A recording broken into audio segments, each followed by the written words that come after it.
Rachel's doing the baby thing. Man, those kids, those babies, they just take more priority in life than anything. For those that don't know, my wife is Rachel, and she just had a new baby.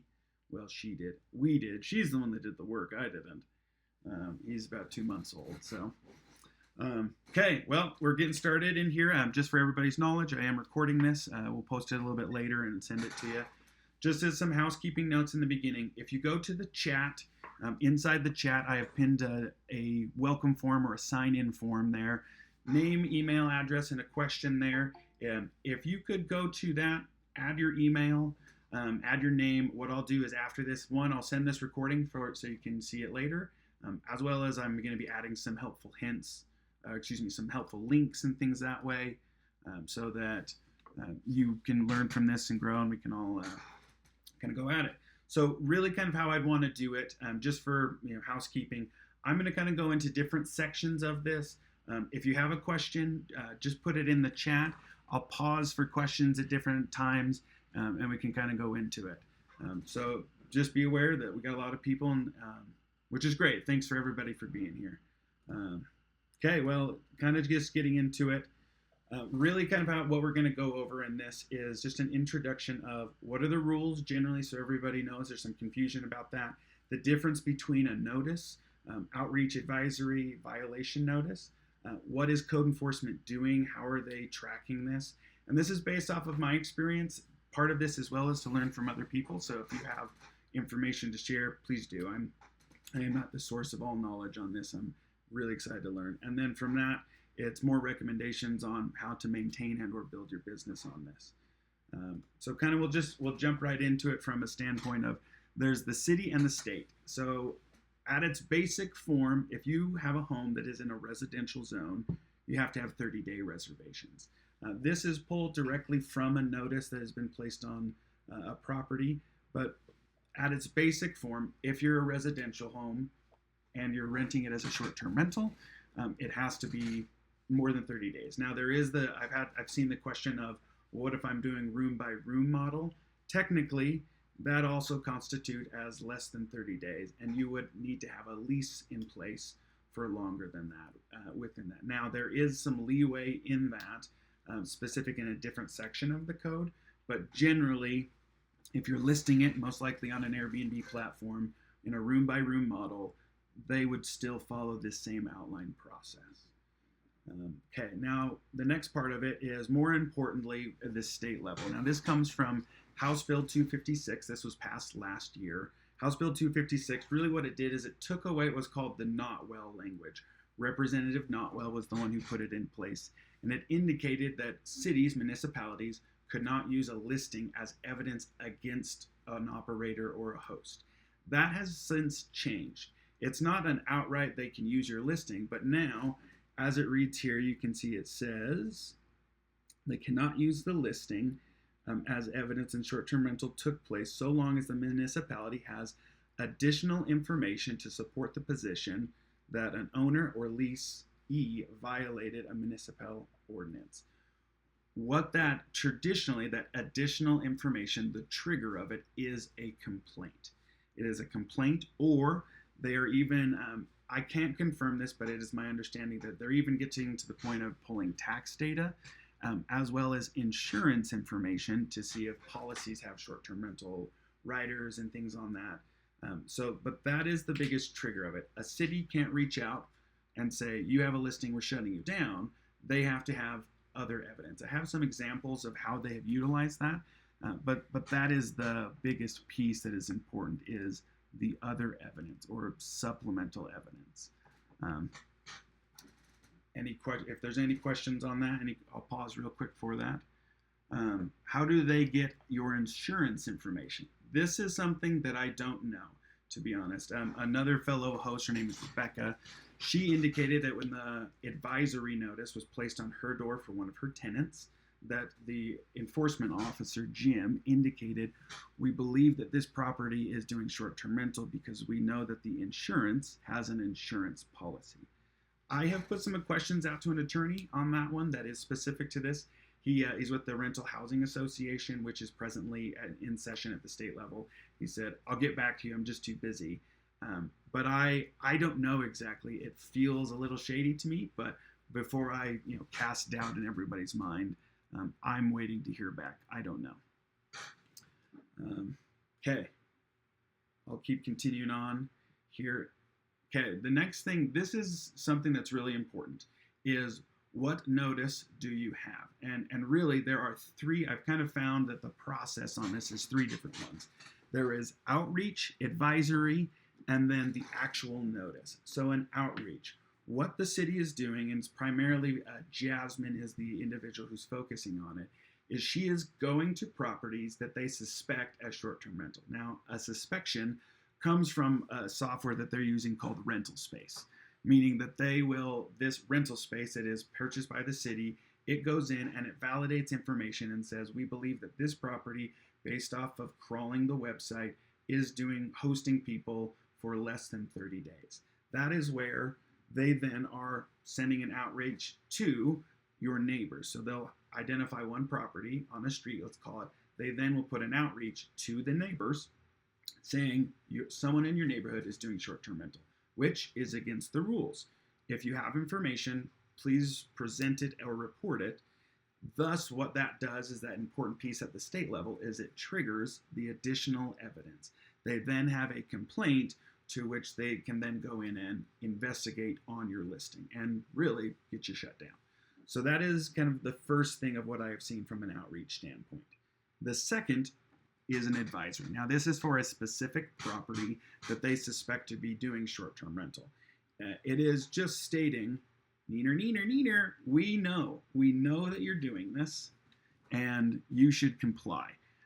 I think that one important distinction on this is the advisory is not a violation notice, meaning it is not a cease and desist. It is not, it's time to end things. It's not the worst thing in the world. It is just them saying, we know. To which, we'll go over this. This is a huge opportunity for you to maintain your home as a short-term rental, if you so choose, outside of the parameters of what the law says, because the government, are required to report on their activities. If you do public requests for this, you will be able to find what information they have on this property and then proceed. We actually had a property, I'll go over this a little bit later, where the guest said, you got a notice, you need to shut down. And we trusted them at face value. For sake of this, I pulled the records report and found that it was an advisory, meaning we still technically could operate if our owner so chooses to accept that risk of potentially getting shut down. It's something I think is important to know, that it is not a notice to end. It is an advisory. We're letting you know. To which all of this then culminates in what is the notice and civil order. This is proof that city has found comprehensive evidence that they believe that could support their position on you doing short-term rental, thus violating the zone and requiring you to shut down. Something that is really important that I regrettably fell into is when you get a notice, you have 72 hours to comply. You can get extensions. However, Jim is on top of it, and he doesn't provide extensions even over weekends because of the speed of which he reports. Now, when this happens, when you get this notice, you need to immediately find and get the evidence of what they have, to which Jim, or the team won't provide to you openly. You'll have to do a government request or a public records request, and you will be able to see what it is. To which then in a 10-day period, you can appeal that decision. It is $350 or something along those lines. They have made this process hard and short to avoid people rising up, learning, and then going after it. One property, the complaint was for a different property that wasn't my property. By address or unit count, the city, changed the complaint to my address, enforced on me, though that is not what the complaint is. And I've also asked an attorney on, what is the grounds that I have, because they clearly changed it. I missed the appeal process. I was passed to a supervisor who gave me some information and then said, your appeal process has passed. You can't do this. And so sorry, tough luck, but we'll open up a complaint for the original property mentioned. which is a fun little thing that the city's doing. I see a question here. Do we need to reach out to them with this advisory notice? You certainly can reach out to the city if you want. However, remember, they need additional evidence for them to shut you down. Thus, if you reach out and say, yes, I know I'm doing short-term rental, and if they're recording the call, that could be the additional evidence. I have never, when I've reached out, I haven't said this is what I'm doing or anything that way. I just reach out and I always just have a spirit of seeking to understand and saying, I see that I've received this from you. Can you help me understand why I received it? Because it will be the same thing without admitting anything. What you can do, and I have done this for the advisory notice, you can do a public records request, which will tell you why they identified your property. So that is the basics of what type of notice that you have and some of those things that the cities are doing. I'll pause for a second. Any questions not in the chat or anybody would want to ask on this one?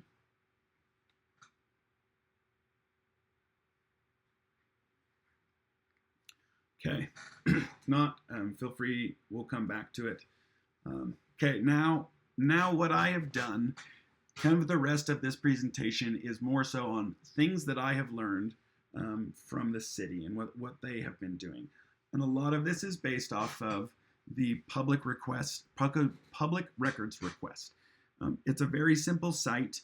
Basically, anybody can do it. Technically, it's how like the media gets information on things. And if they don't have the records, or if you're not authorized, you might have to pay.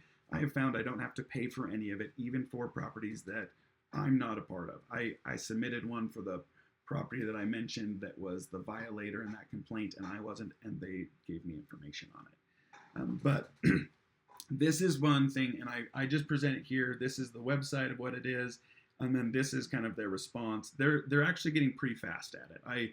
I have submitted over the past day probably 4 or 5, and they've gotten back to me within 48 hours total. This is what this does is it gives you what the city has, because that is their job and they're required to do that. And thus you'll be able to learn things about your home as it pertains to their investigation towards your home. That's for the advisory notice, and that is for the actual notice, because in both cases, they have to record it. Looks like we've got a question here. It says, if we have not received one, I assume we should not make a records request that would tip them off. Correct. There is no open case that exists for your home, so thus there's no need to request anything because there aren't any records. Second question, how should we do a public records request? So really, I have a link that I'll share in the email after this, but all it is, you go to, really you can just type in public records request Salt Lake City, Utah. It will pull up this website that you see here. This is just the top of it. And in there, it's just kind of a plug and chug. You add it in. Primarily, it's based off of address. You'll have to input an address in which you're curious about and a time frame. If you're not sure of when you got a notice, you can put a big time frame. And technically, any action that has happened as it relates to your property in that address should be provided to you in the public records request. Next question, what department and description are you putting in the website? Great question. In the drop down, it indicates department and description. I can't remember the department. I don't think that there is a code enforcement. I think that I used community and neighborhood since I didn't know, and building permits and building or licensing, because this is amongst that. Something is awry on that, but that's the drop down. Yet again, they get a lot of these, and so I don't think it matters that if you put it in, they will deny it. They understand why you're reaching out, and they'll give you that information. Next question, would an advisory be in there? An advisory would be in there, because yet again, everything the government does as it pertains to code enforcement, they have to record. Because just like a police investigation, which technically code enforcement is an extension of a police agency, they are required to document their work, and they have a really cool software, which I have some screenshots that I can show you of some of those things that they have done. But an advisory would be in there because they are required to report on their activities if you say, I want to know why this was put on my front door. Okay, there's public information requests. we'll continue on. Okay, I've kind of gone over this, but these are some of the things I've learned as I have submitted this. I have learned, one, what type of notice I received. Was it an advisory? Was it a violation? Sometimes, as you know, our frontline communication is our guests that say there's a paper on the front door, or some guy came to the door. You don't know. This clarifies what that is. The complaint details. Was the complaint about your property or was it about something else? Tax information that was used. The neighbor involvement, this one's pretty important as well, is because I have found that the city is also, when they show up at a property, specifically to advisories, they are then knocking the neighbors and talking to anybody they see and say, do you suspect this property of being an Airbnb?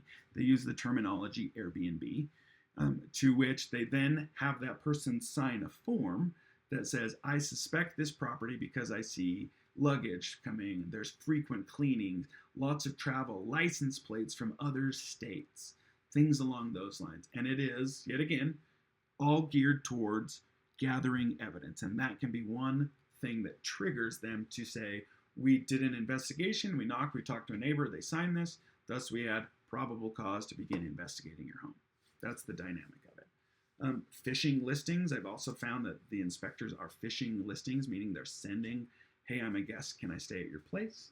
They're using reviews as well as they're using the booking window so they'll go onto a site and say from this date to this date, which I have a very strong opinion on that as it relates to First Amendment, which we'll kind of go into that a little bit. Question here. As far as I understand, short-term rental is being shut down. If you have an advisory notice, you may continue. However, in the future, you would be shut down. Is there something we can do? Great question. The reality is it is getting shut down. Is there something that we can do? Yes. Most likely we would have to, as a community, come together and create an association or an alliance. The terminology is basically the same. It just depends on the actual part of it is we get together as a group. We have leaders, we have representatives that go to the city and advocate for what we believe our rights to be, to which we seek for code change. That is what we are seeking for, and that's what needs to happen. Now, with that, and something that I do know is the Airbnb platform is interested in information. They want to know why and how the city is investigating on things, because it would allow them to understand if they're doing things legally or not. And right now, the Airbnb policy team and legal team, they've had a really hard time getting us hosts to send these notices, to send these GRAMA requests and everything. GRAMA is public information. I can't remember the terminology, but that stands for public information request. So what can we do? We can come together, we can create an alliance, begin talking to our representatives, advocating, and ultimately most likely have to work through the legal process, through a suit, through lobbying, whatever it is, to have the city change their code and represent it. It is my opinion that within the next year to 2 years, that some of the larger platforms will be supporting more locally based fights. There is some bills that have been presented in this legislative session that will be providing more protections overall. Those platforms don't want to be shown that they're behind those bills, but those will lay a groundwork that then allows us to go city by city. And really what they need is they need us to be willing to stand up, talk about it, be open about it, have a target on our back, so to speak. Not that the city, yet again, if the city does send notices for other things that you're doing, you probably should comply. And eventually there is always the legal route to which you can retroactively go against the city if they use power inappropriately. I know that was a very long-winded answer, but we have to get involved in local politics is really what it comes down to. Next question here is there a specific profile they are using for phishing? I don't know, but I do have the name of that, and I'll share it here just in a minute. Okay, so some of the things that I have learned as we've gone on it. So what I've done from here is just examples from different reports that I have received from the public information. So on this one, you will see that really what I learned is they did not follow appropriate process. Now, granted, this was in 2024, but he suspected it. He then investigated it and just put a notice on the door, which doesn't provide additional evidence. There's no complaint that was added on this. This would be, if you receive something like this could be very clear grounds that you might have a legal case because they didn't follow the process that is indicated at the state level. Which, what options would you have? Contact an attorney, reach out to the Rental Housing Association attorneys. They have a subcommittee for short-term rental, and that is something within the next month they're going to be pushing a little bit more. Additionally, that's where the appeals process that you can push and say, this is what the code says and this is what the state says. Why aren't you following your own process? But this would be something here. As well as you can see, they talk to the neighbors and adapt things. So then, I mean, what I have learned from some of this is there's little clues that I can pull out of, like, they talk to a gentleman by the name of blank. Okay, maybe I need to be a better neighbor and do some outreach and talk to your neighbors. And because really, the first people that will shut you down if you elect to continue in this model are your neighbors. And that is what the city is encouraging neighbors to do, is report on your neighbor, shut them down, the bad. Short-term rentals are bad for whatever reason they elect, right? Okay. That's one thing I've learned. This is just a nice little screenshot. On most of the notices that I've received, they also include the tax information. This, most of the time, it is to find who legally owns the property. But it's helpful to know that technically, I guess if you really wanted to get into it, this is where having LLCs that own things in different states and all those things and hide your identity, this might be an indicator of that might be more appropriate for you if you elect to do that. Yet again, as that classic disclaimer, I'm not an accountant, I'm not an attorney, but for sake of education, this is how they are finding properties, is they are using tax information as well. Okay, so right, going to your fishing. So the person is Sissa. Sissa. Hi, Sissa. That is the person who fished our listing.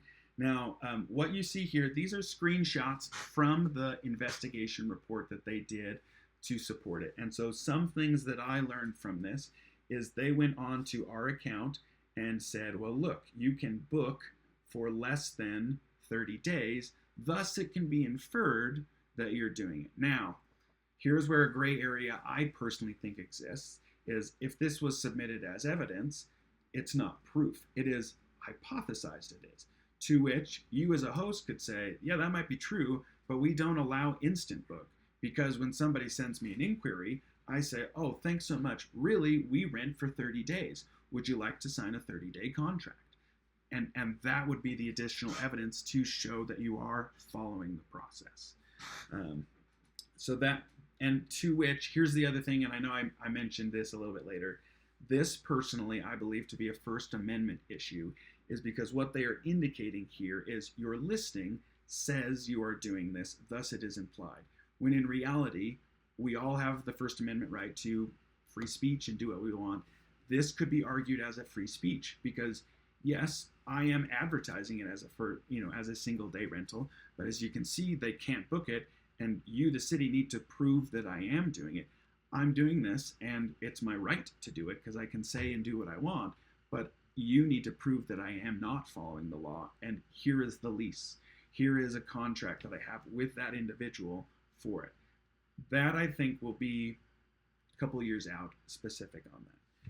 And then you can also see, I mean, specifically, this was the individual from their Airbnb account that Jim, the code enforcer, was fishing our listing. It looks like Sissa was the name on my Fisher too. There you go. So clearly this is the account. I think it might be advantageous for any of us if you to search your analogs or search your records. If Sissa messaged you, I think it'd be great. I mean, we've got 18 people here. If you did get an inquiry from that person, let's report them today and say, this person is scamming me because they didn't intend to book. And if, 18 people of us across all of it reported, then really we can get that account shut down. Or maybe we don't do that so we all know if Sissa reaches out. It's a balance. I don't know exactly the best way to do that. But good old Sissa's coming out for us. Okay, other things here. Okay, what you see here, this is the public information request that I did on an advisory notice. This is an advisory notice that was placed on one of our doors. As you can see, the individual, they said they left a flyer, they followed up, no contact with property owner, thus they closed this. Meaning, and the reason I did this is I wanted to know why. Like, why are you putting whatever you're putting on my door? This specific one, it's just an outreach and education is what they're calling it, which is great nomenclature. They're educating the neighborhood on the rules. But from here, on this notice, you can see that they know that I have a listing because of their software, but they're unable to get any other evidence. If they're putting this notice, that means they're also putting it on my neighbors. Maybe I need to start being a better neighbor, sending texts and say, hey, you might have seen this. I want you to know that I try to do everything this way, that way, whatever it might be. But this I just wanted to add. This is for an advisory. There was a comment here. I agree. Recognizable name. Let them keep fishing so we all know. All right, I think that's a good suggestion. Each one of you can do as you see fit. CISA is that individual. That is one thing that I learned from an advisory. Okay, just waiting for the next thing here. Okay, this was that property that I indicated that here is the original complaint, and this is why if you get a notice, you need to get the information quickly from that request, is because as you can see here, this is the original complaint from some neighbor. Now, some context.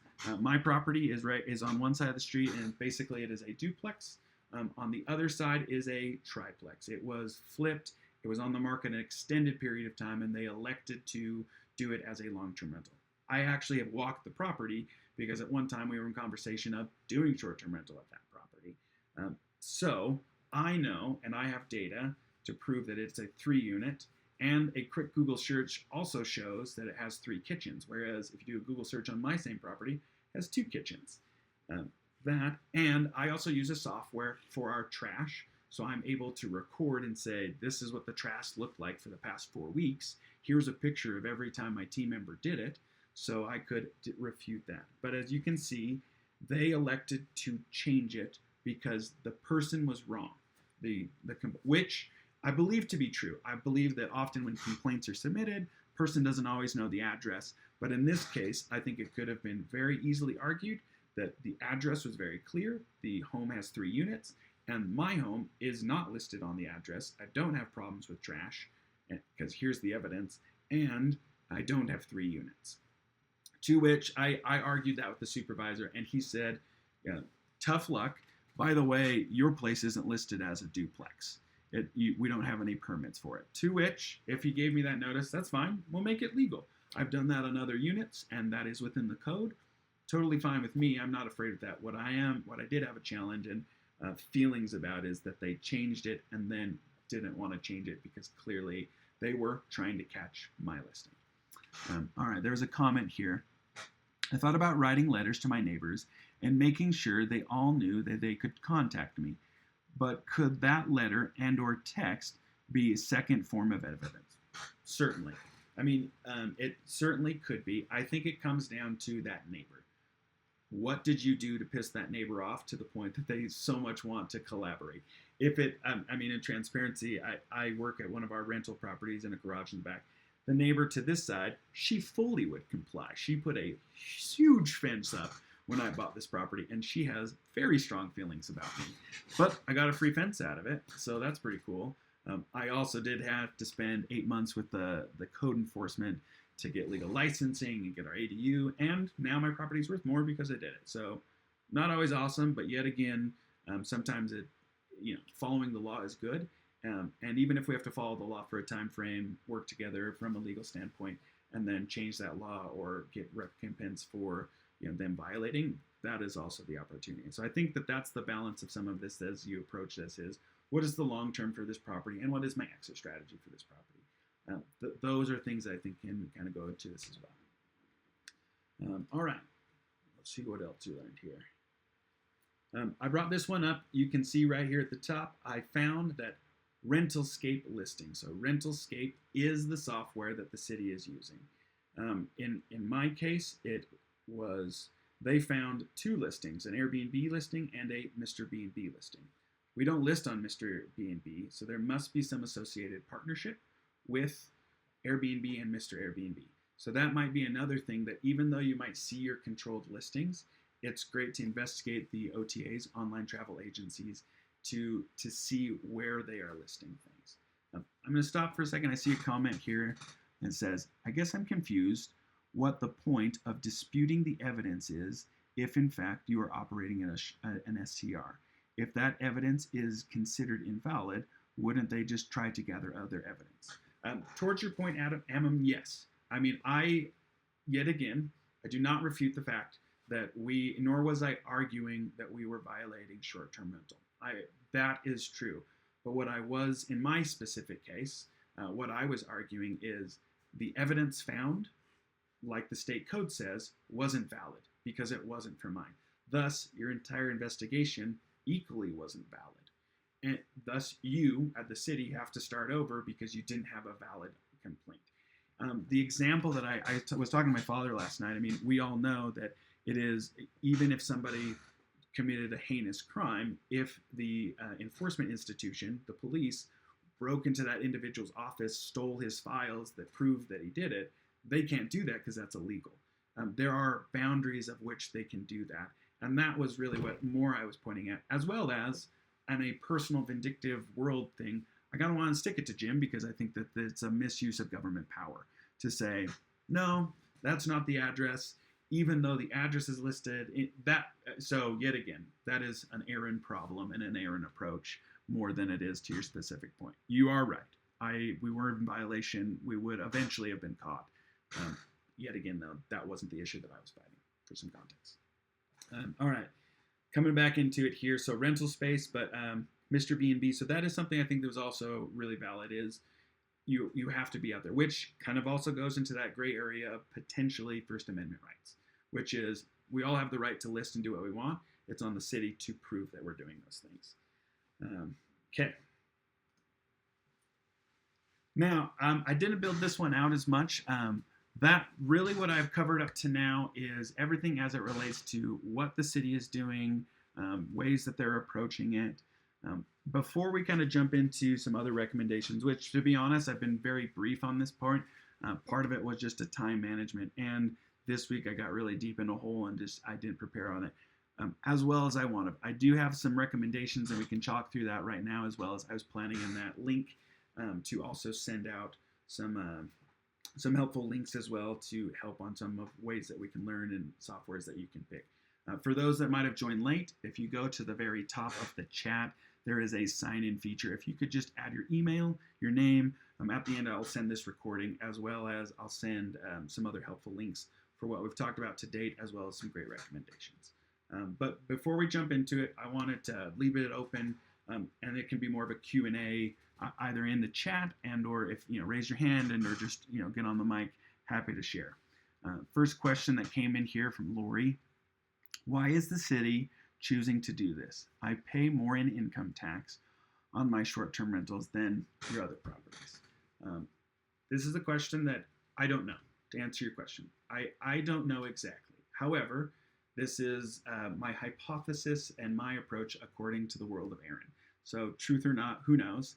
But I think that there's two parts of it. One is I believe that the leadership of Salt Lake City is more liberally based, and because of that, they believe heavily in the affordable housing rhetoric that exists out there. Regardless of data, there are some challenges that Salt Lake City proper has as it relates to rents, as it relates to housing. And because of that, I think that this is a low-hanging fruit that facilitates turning more units and making them available. Thus, it can also be a check mark of, look what we did at the city. We're down to 0.001% of short-term rentals. So that's one thing. The second is, as we know, most of the large housing organizations, from a lobbying standpoint, from a hotel standpoint, are based in Salt Lake City, meaning large hotels. And they have lobbyists, they have dollars that support those areas. It's also my hypothesis that they are, in part, supporting this in pushing that is because while my unit and your unit does not shut down and take away from a hotel, all of our units combined certainly does, and that is an aspect of it. Now, I'm not saying it's us versus them, because VRBO, for example, is part of the Expedia Group, and close to 70% of VRBO or the Expedia Group's owned assets are hotels. So it's not always a clear cut, clearly it's the hotels, because we are working with some of those people that probably in theory are working against us. Working against us is relative, but that's that. Those are my hypotheses. I don't know. I think that really, as we work together and had more productive conversations with representatives at the city level, we'd probably learn a little bit more. All right, so then next thing here, in your example, it seems like not contacting them after the notice made them move on. Have they come back? Yes. Does anyone know of the timeline of an advisory of a legal violation notice, and when do the fines kick in? Has anyone actually paid a fine? And then he said, Lori, likely hotel lobbyists trying to take over before the Olympics. I think there's some validity in that as well. So answering your question, this actually just happened yesterday. We had an advisory notice placed on our property on the 20th of February.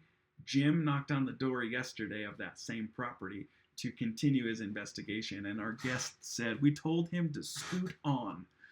To which I think opens up a great conversation. That might be an approach of how you try to maintain this for an extended period, is open and honesty with your guests. Meaning they book, and then within a short time frame reach out and say, just so you know, these are some of the dynamics. My neighborhood loves it. I'm the nicest one on the block. But if you're uncomfortable staying at a place that technically doesn't allow it, free cancellation, no problem. I totally get it. The best example that I actually have of this is my wife and I, we went to Copenhagen for an anniversary trip a few years ago, and we wanted to stay as close as we could in the city. And we booked a place that was, on Airbnb like everything else. And right after, Likey is her name, she sent us a message and said, my building complex doesn't allow this, but I'm an old grandma, and this brings me so much joy that people get to share my apartment. I have another apartment that's out. You guys can stay here, and I'll go. To which we stayed there, and it's literally her house. She had cheese, like her food was in the pantry. Her clothes were there. And really, it was a great experience because I lived like the place I was traveling. So I still think that can also exist within some of this. But based off of that, it looks like the time frame of them coming back is 5 to 6 weeks. For my experience, I don't know if anybody else has had that. I don't know of anybody who has received fines, because that would imply continual violation and just telling the city to shove it, to which eventually those notices would kick in. But I have noticed if you just change your listings to 30 days, they don't do that. Another comment here from Eamon. Piggybacking off of that, I ignored my notice, and I've received multiple notices since that say how much fines would be. I've incurred over $8,000 now. Has anyone successfully had those fines removed? I plan on talking to Jim today, but I am hopeful I can get them removed. I personally don't. I have not incurred any associated fines, nor do I have any experience of someone who does. I think that really most people, when they receive this notice, very few are willing to fight. So kudos to you. Also, I would recommend, Ammon, if you could, just shoot me an email of some of your information. I know 2 institutions from a legal standpoint that would be very curious to learn your experience and potentially support you. Not saying that's financial, but legal counsel that might give you some understanding of what you could, and or they might direct you to someone who's a little bit more available if you haven't selected an attorney, or if that's a route you so choose. Awesome, thank you. Yeah. Other comments, other questions in regards to regulations, anything that way, or what the city's doing? All right. Does the rental space software search the other OTA sites? Ding, ding, ding, ding, ding. Brent is the winner today. So that's actually why I submitted initially the public records request, is I received it and I wanted to know what OTAs they are tracking so that I can find out if I can list on other OTAs, which kind of leads into some of my recommendations on this. What I found for my listings is they are using Airbnb, and Mr. Airbnb are the only ones that I have found that have been tracked. On those same properties, I have listed on Airbnb, apparently Mr. B&B. I didn't know that. I think it's a partnership with Airbnb. Vrbo, Booking.com, Marriott Bonvoy, and my own website, as well as Facebook Marketplace. The other ones weren't mentioned in his report. So our company is exploring very extensively removing ourselves from the Airbnb platform for Salt Lake City for that whole rhetoric, because that's how they're tracking most easily. Yet again, I think that is a short-term play. It's not to say that that's going to win, but I think it's a really, really interesting thought process that you have. And really, for those that are exclusively on Airbnb, it's something you need to do, because right now you're just a channel manager. You're just subject to Airbnb, and if you get shut down, so does your business, as opposed to if you're listed on other places. All right, Nico has a question here. We have one that the HOA allows short-term rentals, and it is in the CC&Rs. Does that provide any protection? 1,000,000 billion %. About 3 years ago, developers started noticing with this within the code. And so if a HOA exists, and in the CC&Rs, it allows it, regardless of what the city zoning is, because your CC&Rs allow it, you are thus allowed to do it. We have our property that way. Because of that, we thus invested into the property, putting a hot tub on top of the roof and all of these things, big dollar investment to stand out, because one, is going to be better for the property, and two, within the next 2 to 3 years, a lot of listings are going to disappear just from a legality standpoint, and because it's legal, we'll be able to. There are a few listings that are out there right now, if you're looking to purchase, that do allow that. But that would be part of my recommendation to anybody, is if you're looking to invest specifically in Salt Lake City, make sure you check the CC&Rs every single time. I actually just recently, there was a listing I saw in Sandy, Utah. I did the same thing. I knew that that's what it is that the CC&Rs allow it. Based off of the listing, I called the listing agent, got the CC&Rs, and it was not that case. It was, you can just lease it, thus it falls to the city ordinance, which for that specific home, I wouldn't be able to qualify for attaining a license. But if you do that, it is huge money, and I think it will be more huge money in the future, an appreciation play, more than it will be a today play. All right, other questions?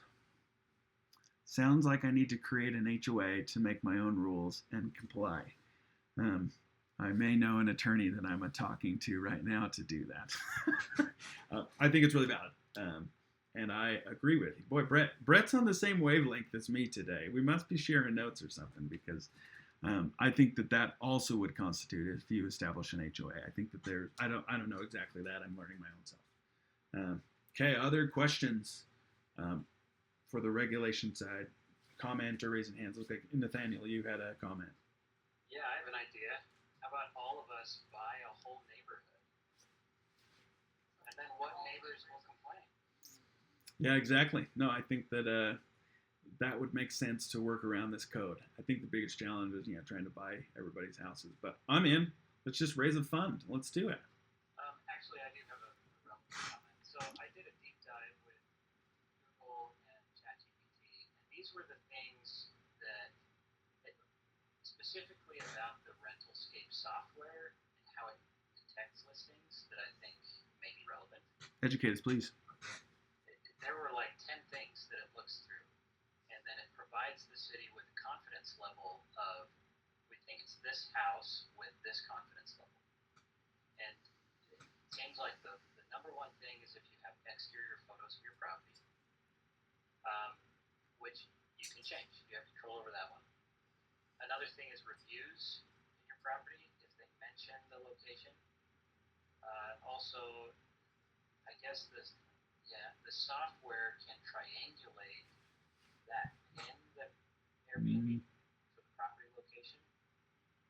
You can't change that pin after you've started receiving bookings, but when you first start the listing, you have the ability to modify where that pin is. So I think it's a half-mile radius. So if you're starting a listing, then maybe push it to the very edge of that radius on the next street over or something. Um, and then the other thing that it said it can do, I don't know if it's doing this in Salt Lake, but it can take like the architectural lines of the interior of the house and compare those to MLS listing photos from the purchases of those homes. Wild. Now, I don't know how in depth the software goes in the Salt Lake area specifically, or what it has access to, what it doesn't have access to. But because of that, we've modified our listings to be as vague as possible and to avoid as many of that as possible, which doesn't make us completely safe, but hopefully Yeah. help. No, that's great. Lori actually made a comment. She said that she changed her PIN last week, the location of it. No way. So you guys might need to connect on that. Yeah, sure. One thing I did want to clarify, the HOA concept. Now, the biggest challenge I think with that is I think a citywide HOA across multiple neighborhoods, I don't think that it would get approved at the state level. That I did want to clarify, and so I think it does have to be neighborhood based or unit based. I actually have a duplex that I'm considering doing that for, and I'm doing it because we have 2 units. I think other homes, it would be a challenge for it. But I mean, if you have some others, maybe we do the Rose Park HOA and facilitate that, and those that are in with Rose Park, or that might be a route. But certainly something to explore that way. Did want to clarify that. Other comments?